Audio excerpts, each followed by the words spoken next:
Nous bénissons le Seigneur, lui qui nous a accordé cette grâce d'être là ce matin. Nous disons aussi merci à l'homme de Dieu ainsi qu'à son épouse, le couple Mouloumé, que je vous prie d'apprécier la grâce et d'acclamer les dieux qui utilise puissamment ces couples.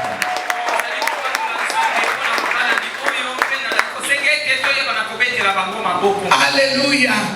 Que le nom de l'Éternel soit béni. Et ce matin, nous sommes là encore avec Tantine Jérima. Ma fille est en train d'arriver. Il y a aussi son fiancé qui est là, John Meba. Est-ce qu'il peut s'élever et acclamer le Seigneur? Voilà, c'est le fiancé de ma fille. Il a voulu m'accompagner aujourd'hui. Gloire au Seigneur.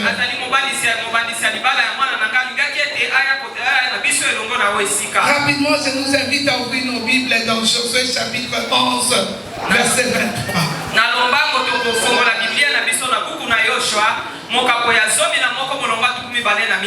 La Bible nous dit ceci. C'est le texte d'ailleurs de base du soutien qui nous a été donné. La Bible dit, Josué s'empara donc de tous les pays, selon tout ce que l'Éternel avait dit à Moïse, et Josué les donna en héritage à Israël, à chacun sa portion d'après leur tribu, puis les pays furent en repos et sans guerre. Est-ce qu'on peut acclamer pour la parole du Seigneur? Oh, est-ce qu'on peut acclamer pour la parole du Seigneur? Alléluia. Que le nom de l'Éternel soit glorifié. Réveille-toi et prends possession de ta possession. C'est le grand thème que nous avons exploité, en fait que nous sommes en train d'exploiter durant nos 30 jours de prière. On a tourné autour de ces grands thèmes. Les hommes de Dieu ont parlé de ça. Les servantes de Dieu aussi ont parlé de ce thème. Et la semaine qui commence, nous sommes en train d'aller achever dans notre programme de 30 jours. Et j'aimerais dire à quelqu'un seulement ce matin, si tu ne te réveilles pas, tu ne prendras pas possession de ta possession. Il faut te réveiller. Même si ce programme de retraite de prière te termine, si tu ne te réveilles pas, tu ne prendras pas possession de ta possession. Il s'agit ici de se réveiller. Alléluia. Josué s'est réveillé et voilà pourquoi ensemble avec les enfants d'Israël ils sont de leur possession.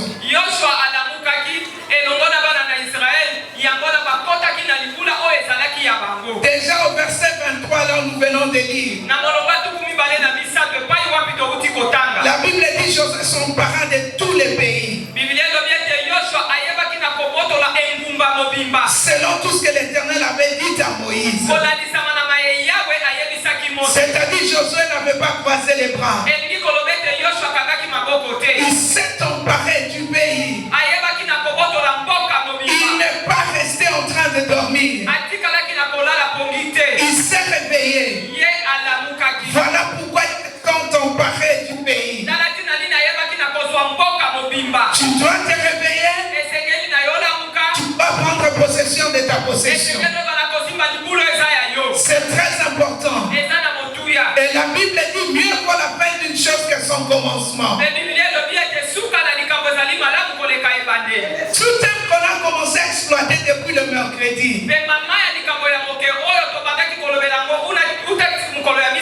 Va jusqu'au bout de ta conquête.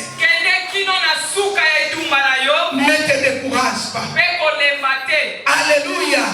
Est-ce que tu peux dire à celui qui est à côté de toi? Va jusqu'au bout de ta conquête et ne te décourage pas. Oh, si tu n'as pas entendu, tourne-toi pas à quelqu'un d'autre jusqu'au bout de ta conquête et ne te décourage pas.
par toi comme il est passé par Jérémie pour que tu sois la consolation de ta famille.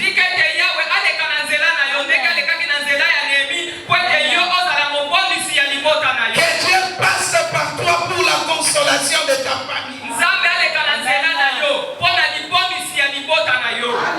Alléluia. Que Dieu passe par toi pour la consolation de ta famille. Alléluia. Alors on a parlé sur la vie de Néhémie. On a dit que la vie de Néhémie nous enseigne quoi? Parce que Néhémie est parmi les personnes que moi j'ai appelé ce jour-là les jusqu'au-boutistes.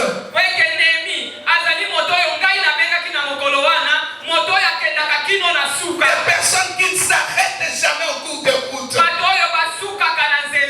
personnes qui ne se fatiguent pas. J'avais dit la première des choses. La vie de Néhémie. La vie de Néhémie nous enseigne beaucoup de choses. La première des choses que j'avais dit. La vie de Néhémie nous enseigne la persévérance dans la prière. Néhémie était un homme de prière. Face à tous les combats, il recourait à la prière. Je suis venu dire à quelqu'un, même si ce programme s'est terminé, n'arrête pas de prier. On arrête de prier quand on a déjà touché à l'exaucement. Tant que je n'ai pas encore vu l'intervention de Dieu, je ne m'arrête pas. Est-ce que quelqu'un peut me donner un amen très fort? Néhémie était un homme de prière. À chaque fois dans sa vie, il recourait à la prière. Et la vie de Néhémie nous a enseigné aussi ce que j'ai dit le vendredi. L'action décisive face à l'opposition. C'est-à-dire que malgré l'opposition que Néhémie a connue, il s'est décidé d'aller jusqu'au bout. Il ne s'est pas reculé. Il a persévéré malgré l'opposition. Sanballat et Tobija se sont levés pour les décourager.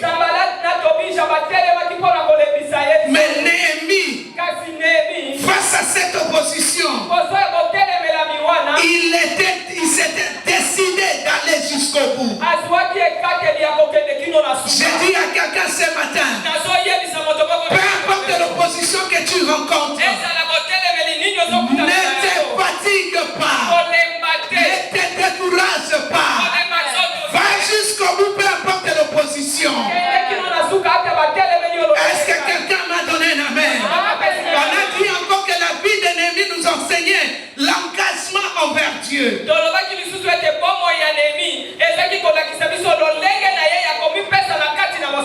Néhémie s'était engagé. Il s'était engagé pour la délivrance de son peuple, pour que la muraille soit rebâtie. Il s'était engagé envers Dieu. Là, j'avais interpellé tous les serviteurs. Tu t'es engagé dans l'œuvre de Dieu. Peu importe l'opposition, ne lâche pas, bien-aimé dans le Seigneur. Est-ce que quelqu'un m'a donné un amen? Voilà pourquoi même les embouteillages qu'on a connus. Moi, j'ai dit que c'est un enseignement. Sinon, je pouvais lâcher Baba. J'ai dit non, on prend la moto. On a fait d'abord les pieds en avançant. Après, quelque part ici, j'ai dit non, je prends la moto. J'avais pitié de Papa Martin. Parce que je suis pasteur, je connais comment ces choses se passent. Quand on invite quelqu'un qui traîne à venir, ça fait mal, je connais.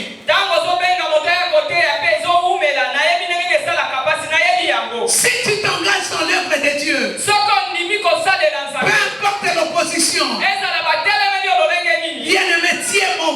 jusqu'au bout. J'ai parlé aussi autre chose qui nous enseigne par rapport à la vie de Néhémie. C'était sa foi et sa fidélité envers Dieu. Alléluia. Néhémie avait foi en Dieu. Néhémie était fidèle à son Dieu. Alléluia. Néhémie était fidèle. Voilà pourquoi de telles personnes, Dieu ne pouvait que les exaucer. J'ai parlé de sa vie alors qu'il était en train de demander la lettre auprès du roi. Il est en train de dire au chapitre 1, le roi m'a accordé la lettre parce que la bonne main de mon Dieu était sur moi. Je déclare du haut de cette chaîne que la bonne main de Dieu soit sur ta famille. Alors que nous sommes en train d'aller terminer ce programme, que la bonne main de Dieu soit sur toi. Que la bonne main de Dieu soit sur ta famille. C'est la bonne main de Dieu qui a facilité toutes choses à Néhémie. Oh, je ne sais pas qu'est-ce que tu as demandé à Dieu. Je ne sais pas ce que tu as demandé à Dieu pendant ce programme de prière. Alors que nous sommes pas la dernière semaine, je prie le Seigneur ce matin que la bonne main de Dieu soit sur toi et que tu puisses recevoir ce que tu as demandé à Dieu. Oh, même si c'est impossible humainement, mais que la bonne main de Dieu te le donne. La bonne main de Dieu te le donne. Que la bonne main de Dieu te facilite dans certaines choses. Est-ce que quelqu'un peut acclamer pour le roi de gloire? Et ce matin, rapidement, alors que nous sommes en train d'aller clôturer avec notre soutien, bien-aimés dans le Seigneur, j'aimerais nous parler de ces 4 choses. Les 4 choses à faire pour vaincre le découragement. Parce que notre soutien se va jusqu'au bout. Jusqu'au bout de ta conquête. Et ne te décourage pas. Ne perds pas courage. Alléluia. Et les 4 choses que j'aimerais nous donner ce matin rapidement. Ces 4 choses vont nous aider afin de vaincre le découragement. Si tu es découragé ce matin par rapport à ce que tu vis, par rapport à ce que tu vois, par rapport à ce que tu connais, ces 4 choses ce matin vont t'aider. Et tu vas te lever ce matin pour aller jusqu'au bout de ta conquête. Est-ce que quelqu'un m'a donné un amen? Et nous sommes toujours dans les livres de Néhémie. Néhémie, une personne qui nous enseigne beaucoup de choses. Néhémie chapitre 4. Nous allons lire juste le verset 14. La Bible dit ceci. J'ai regardé et m'étant levé, j'ai dit aux grands, aux magistrats et au reste du peuple, ne les craignez pas. Souvenez-vous du Seigneur, grand et redoutable. Combattez pour vos frères, pour vos fils, pour vos filles, pour vos femmes et pour vos maisons. Est-ce que quelqu'un peut acclamer encore pour la parole du Seigneur? Alléluia. 4 choses à faire pour vaincre le découragement.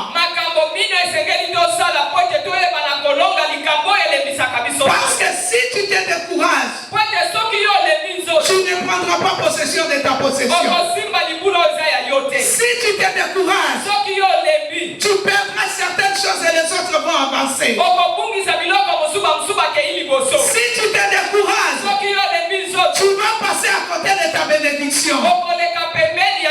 Si tu te décourages, tu vas passer à côté de ton exaucement. Alléluia. Voilà pourquoi ce matin, voici 4 choses que je te présente ce matin. La première des choses, pour vaincre les découragements,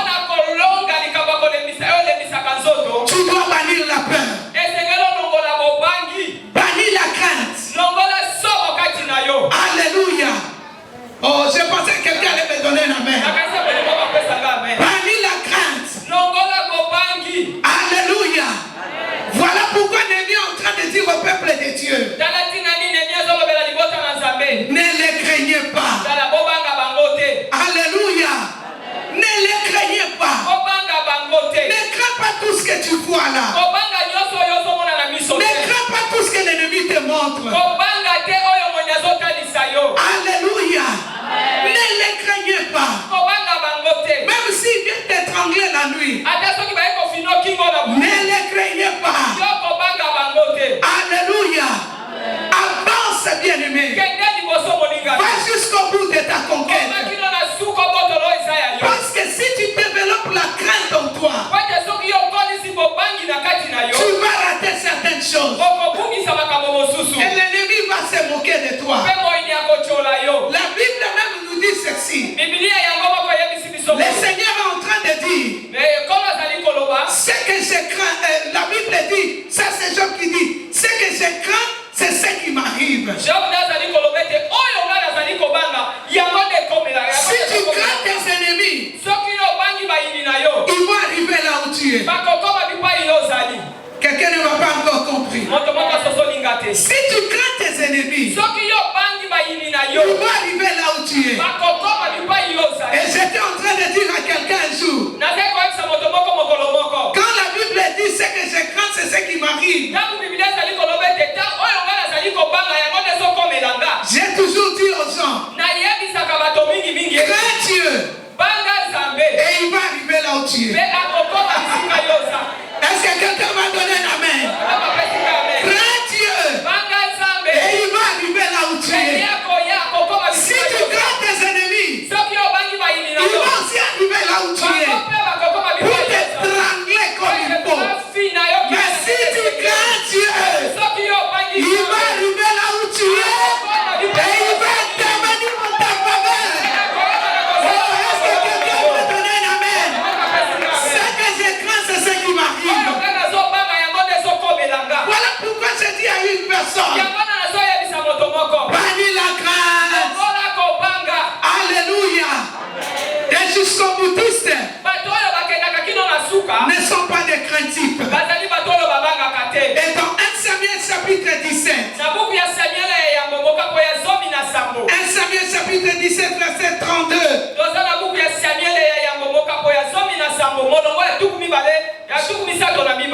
la Bible dit ceci. La Bible dit au verset 32, David dit à Saül, que personne ne se décourage à cause de ces Philistins. Ton serviteur ira se battre avec lui. Verset 33, Saül dit à David, tu ne peux pas aller te battre avec ces Philistins, car tu es un enfant, et il est un homme de guerre de sa jeunesse. Écoutez ce que David dit au verset 34. David dit à Saül, ton serviteur faisait paître les troupeaux de son père. Et quand un lion ou un ours venait enlever une des troupeaux, je courais après lui, je le frappais, j'arrachais la brebis de sa gueule. S'il se dressait contre moi, je le saisissais de la gorge, je le frappais et je le tuais. Est-ce que tu peux acclamer très fort pour la parole? David a dit que personne ne se décourage. Que personne ne se décourage à cause de ce Philistin. Bien-aimé, ne te décourage pas. Bannis la peur. Est-ce que quelqu'un m'a donné la main? Ne te décourage pas devant ce Philistin.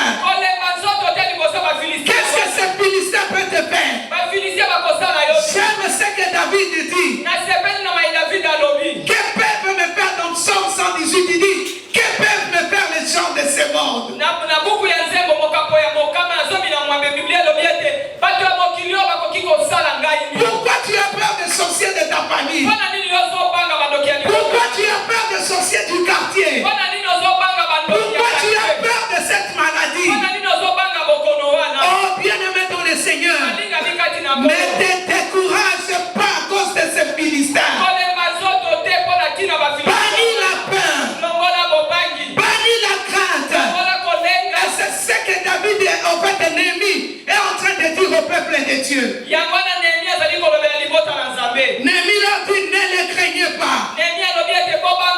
La première des choses que tu dois retenir pour vaincre le découragement, tu dois bannir la crainte. Alléluia. Ne crains pas tes ennemis. Sinon ils vont arriver là où tu es. Crains plutôt Dieu. Lui va arriver là où tu es. Et il interviendra en ta faveur. Alléluia. Si vous lisez encore dans 2 Chroniques 25.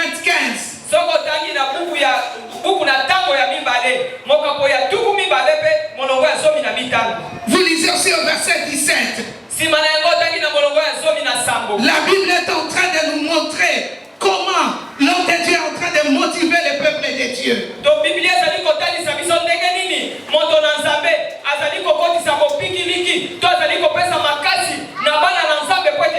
Écoutez ce que Jacaziel est en train de dire.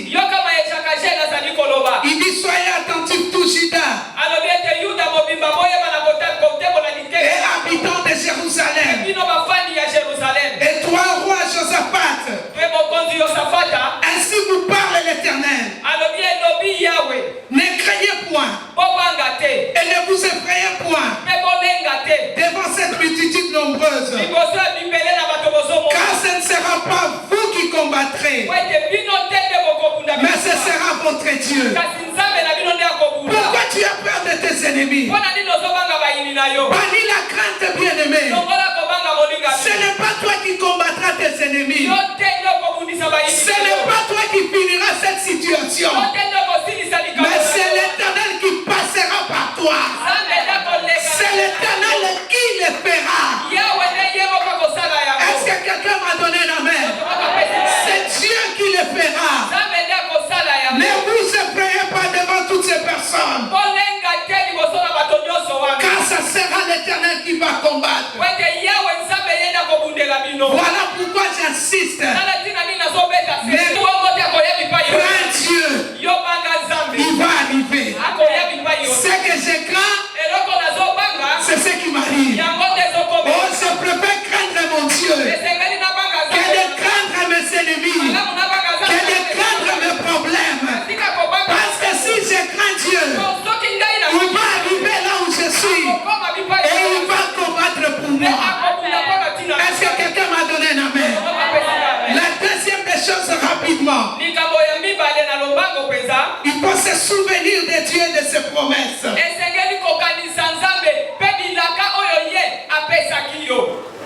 Quelqu'un m'a donné la main. Se souvenir de Dieu et de ses promesses. Et c'est ce que Néhémie a dit au peuple de Dieu. Il a dit au verset 14 là où nous avons lu. Au chapitre 4. Il dit ne les craignez pas. Souvenez-vous du Seigneur. Grand et redoutable. Bien-aimé, la deuxième chose pour vaincre le découragement. Souviens-toi de ton Dieu et de ses promesses. Souviens-toi que celui que tu invoques, il est le Dieu tout-puissant. Voilà pourquoi Néhémie a dit souvenez-vous du Seigneur, grand et redoutable. Alléluia. Souvenez-vous du Seigneur, grand et redoutable. Le Dieu que tu invoques, il est grand et redoutable. Il n'est pas n'importe quel Dieu. Alléluia. Il n'est pas n'importe quel Dieu.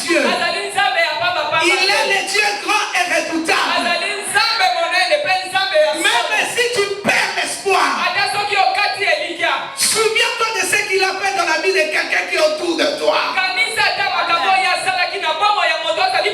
S'il a fait dans la vie de telle personne, il le fera aussi dans ma vie.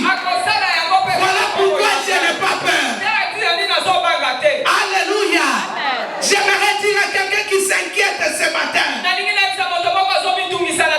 qui se décourage ce matin, souviens-toi de l'éternel Dieu, grand et redoutable. Il ne recule jamais devant le combat. Quand il entre de combat, il gagne toujours. Depuis que le monde est monde, personne ne l'a vaincu. Oh, est-ce qu'on peut m'aider à acclamer ces grands dieux? Tes acclamations ne me convainquent pas. Depuis que le monde est monde, personne ne l'a vaincu. Quand il entre dans le combat, il gagne toujours. C'est un Dieu grand et redoutable. Est-ce que tu peux me donner un amen? C'est un Dieu grand et redoutable. Vous savez, des fois quand je suis dérangé par certaines situations, je me rappelle toujours de ces grands dieux. Pasteur Martin le connaît, Maman Flo aussi. Mon fils, je n'ai qu'un seul garçon. C'est un médecin. Et vous pensez que c'était facile pour qu'il arrive à devenir médecin? J'allais le perdre, il avait 11 ans. Très malade. Un jour, il est tombé à la maison. Il était parti déjà. J'ai vu comment ses soeurs pleuraient. J'ai vu comment son père était en train de pleurer. Il est tombé au couloir, je ne vous épargne des détails. Je sors du couloir. Je l'appelle par son nom. C'est sa grande sœur qui m'a dit, Maman Jean-Luc est tombé. Bien aimé, il est tombé. Il avait développé une maladie que je ne comprenais pas. Il gonflait de la tête jusqu'aux pieds. Il faut avoir un cœur pour les regarder le matin. Sa tête devenait comme ça. Le ventre comme ça. On a donné toutes sortes de médicaments. On a commencé par la pédiatrie de l'OIA. Ça n'allait pas. Le médecin nous a transféré en Galiema. Nous sommes allés en Galiema. Ça n'allait pas. Le pédiatre nous a recommandé un médecin, un spécialiste là aux cliniques universitaires. En dehors de ça, on l'a soumis à un régime où il ne pouvait plus manger le sel durant toute sa vie jusqu'à sa mort. Et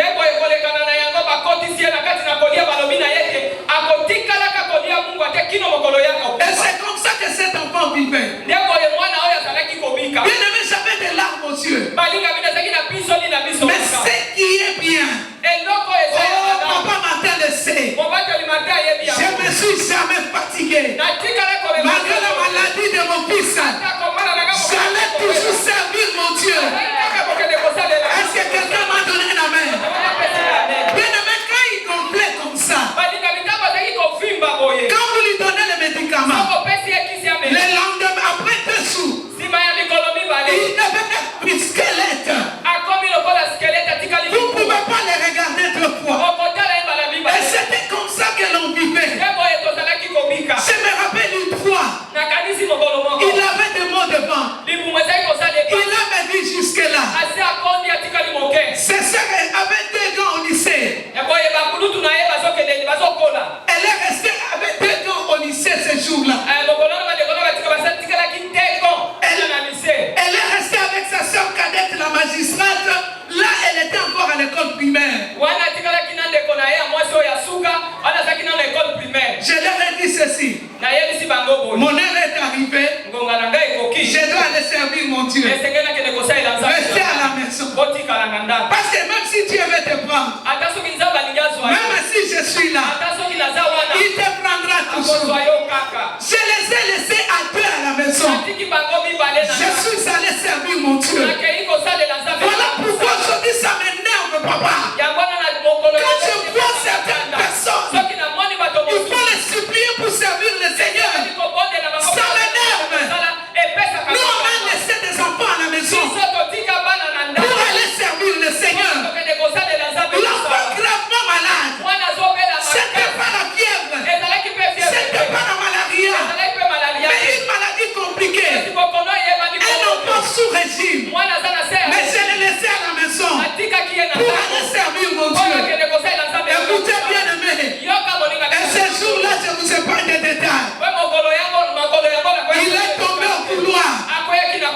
Quand il est tombé, j'ai entendu sa grande sœur crier. Maman Jean-Luc est tombée. J'ai quitté ma chambre. J'arrive au couloir. Je le trouve étendu par terre. Ses sœurs en train de pleurer parce qu'il ne respirait presque plus. Son papa pleurait. Il se battait pour aller sortir le véhicule après qu'on est à l'hôpital. Bien aimé, souvenez-vous de ces grands dieux irrédoutables. Je suis venu. Je l'ai pris, je l'ai appelé. Jean-Luc. Il ne me répondait pas. Je l'ai pris. Je l'ai amené au salon. Je l'ai porté comme ça, je l'ai amené au salon. J'ai dit à Dieu. J'étais toujours dit, là je disais à Dieu, j'étais toujours dit que cet enfant est ton patient. Tu es le médecin de cet enfant. Alors, comme il est tombé, je l'amène chez toi. Je l'ai étendu par terre là. Je me suis mis à genoux. J'ai commencé à ramasser comme un dans le Seigneur. J'ai commencé à prier. J'ai commencé à prier. Je ne savais pas qu'est-ce qu'il fallait demander à Dieu. J'ai commencé à prier en langue. J'ai commencé à prier en langue. Et pour un certain moment, j'ai senti qu'il fallait arrêter. Je l'ai appelé encore. J'ai dit Jean-Luc. Ses sœurs m'avaient entouré, le papa était là, en train de voir comment sortir le véhicule. Directement, bien-aimé. L'enfant. Quand je l'ai appelé pour la deuxième fois, directement il a sursauté. Il a dit à ses sœurs, pourquoi vous pleurez? Je ne suis pas mort. Est-ce que quelqu'un peut me donner un amen? Il dit, je ne suis pas mort. Pourquoi vous pleurez? Bien-aimé, j'ai commencé à remercier le Seigneur. Je lui ai demandé, qu'est-ce que tu as vu? Il m'a dit, maman, quand j'étais parti me soulager, je sors du couloir, j'ai senti des vertiges, je suis tombé. Et maintenant,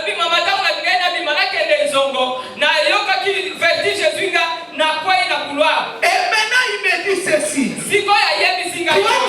Toi qui joues avec la prière, quand il faut prier, il faut qu'on te supplie. Ce jour-là, il me dit ceci. Mais je me voyais en train de partir. J'étais dans un couloir tout noir. Mais j'entendais ta voix en train de prier. Il dit, je voulais me retourner, mais il y a une force qui me poussait. Au fond de mon cœur, je disais, ça c'est la voix de maman.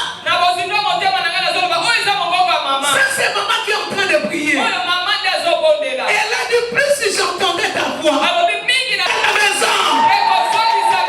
Écoutez bien aimé dans le Seigneur.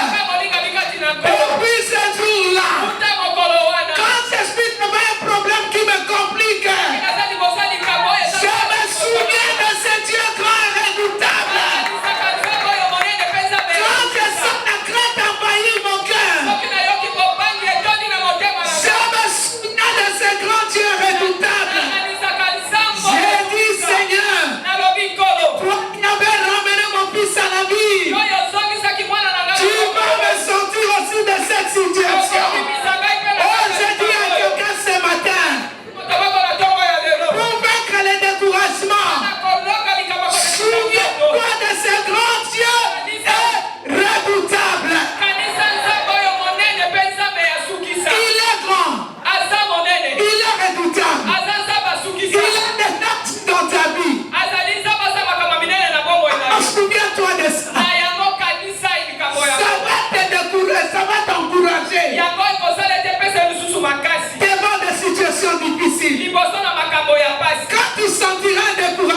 connaître. Il m'a dit, quand le Seigneur l'avait guéri, les docteurs avaient dit qu'il ne prendra plus jamais du sel. Depuis ce jour-là, je lui avais dit, tu vas consommer le sel. Et jusqu'à aujourd'hui, il prend du sel comme tout le monde. Et lui-même m'a dit, maman, à cause de ce que Dieu avait fait pour moi,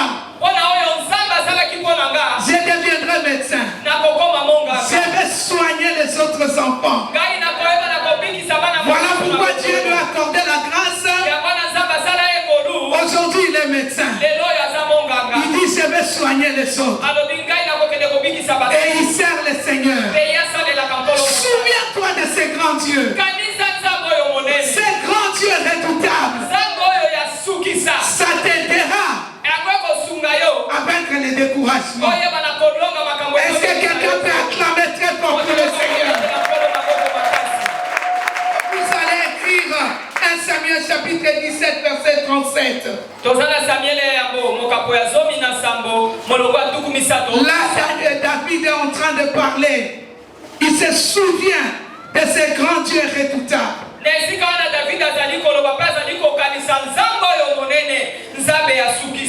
Troisième chose, tu dois t'élever et agir. Alléluia. Troisième chose pour vaincre le découragement et pour aller jusqu'au bout,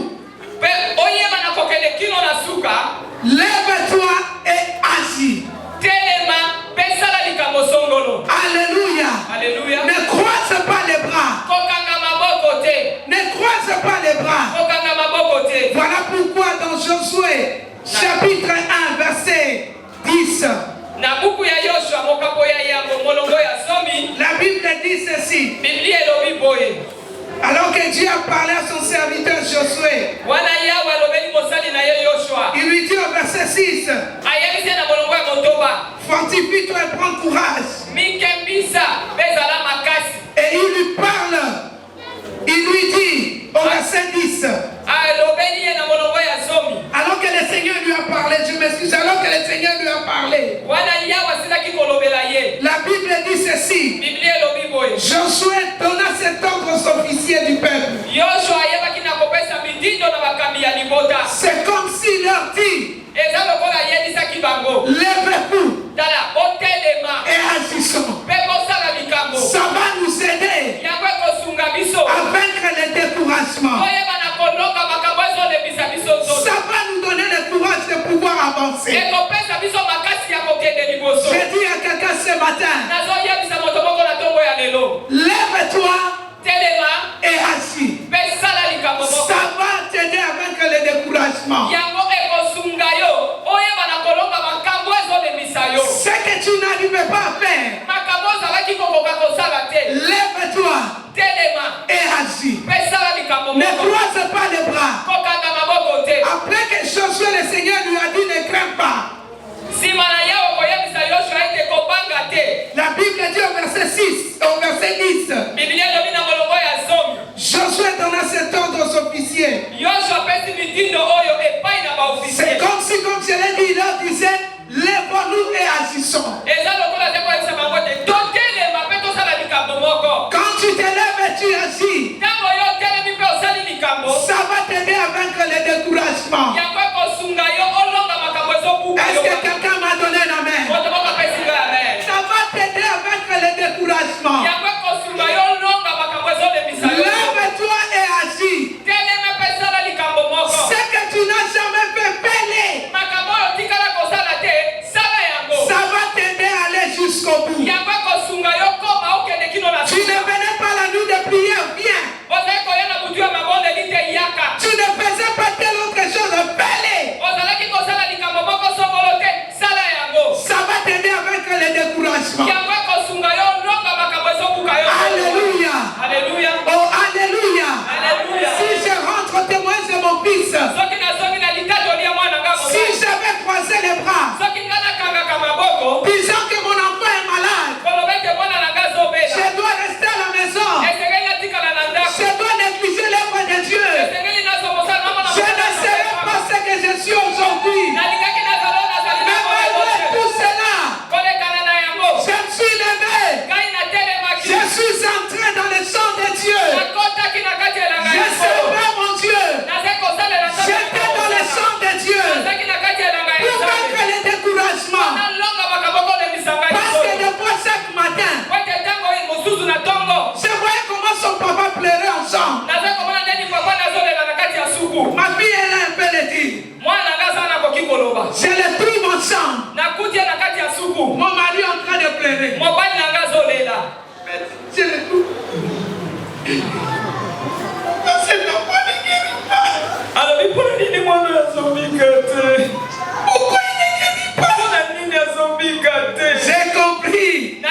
le Seigneur. Attention avec les découragements. Tu risques de passer à côté de l'exaucement. Et la dernière des choses, on va finir là. Il faut avoir les yeux fixés sur Jésus. Quelqu'un m'a donné un amen. Il faut avoir les yeux fixés sur Jésus. Si tu veux vaincre le découragement, aie tes yeux fixés sur Jésus. Alléluia. Très important. Pourquoi tu dois avoir les yeux fixés sur Jésus? Parce que Christ est passé par là aussi. Jésus est passé par là. Mais il ne s'est jamais découragé. Papa Jésus est passé par là. Maman Jésus est passé par là. Il ne s'est jamais découragé. Et les yeux fixés sur Jésus. Homme de Dieu, Jésus est passé par là aussi. Enfant de Dieu, Jésus est passé par là aussi. Il ne s'est jamais découragé. Écoutez bien aimé. La première des choses, il guérit les 10 lépreux. Un seul seulement est revenu pour lui dire merci. Papa Martin, n'est-ce pas un sujet de découragement, non? Un seul seulement est revenu pour lui dire merci. Quel sujet de découragement? La deuxième des choses, il a connu l'incompréhension. L'incompréhension de sa famille et de ses disciples. Il ne comprenait pas. N'est-ce pas un sujet de découragement? Ta famille ne te comprend pas. Ta femme ne te comprend pas. Tes enfants ne te comprennent pas. N'est-ce pas un sujet de découragement? Jésus est passé par l'Andeko. On ne comprend pas. Mais Jésus est passé par là. Oh papa, je suis découragé. On ne comprend pas. Mes collaborateurs, les membres, les serviteurs avec qui je travaille dans une belle équipe, on ne me comprend pas. Jésus est passé par là. Est-ce que quelqu'un m'a donné un amen? La troisième des choses, bien aimé. Il a opéré des milliers de miracles. Il a nourri des gens. Il leur a donné maman pour opérer, mission opérer. Mais, à côté de la croix, il n'y avait que gens et quelques femmes. N'est-ce pas un sujet de découragement? N'est-ce pas un sujet de découragement? Il a nourri des gens. Il a ressuscité des morts. Il a fait marcher les paralytiques. Mais peu de gens l'ont suivi jusqu'à la croix. N'est-ce pas un sujet de découragement? Mais bien aimé dans le Seigneur, parce que Jésus connaissait sa mission, parce qu'il connaissait en qui il a cru, il ne s'est pas découragé. Il est allé jusqu'à la croix. Il a atteint son objectif. C'est pourquoi il a dit à la croix, tout est accompli. Il est passé par le découragement. Mais cela ne l'a pas empêché d'accomplir sa mission. pourquoi dans Philippiens, chapitre 2, verset 8 à 11, la Bible déclare ceci. Voici pourquoi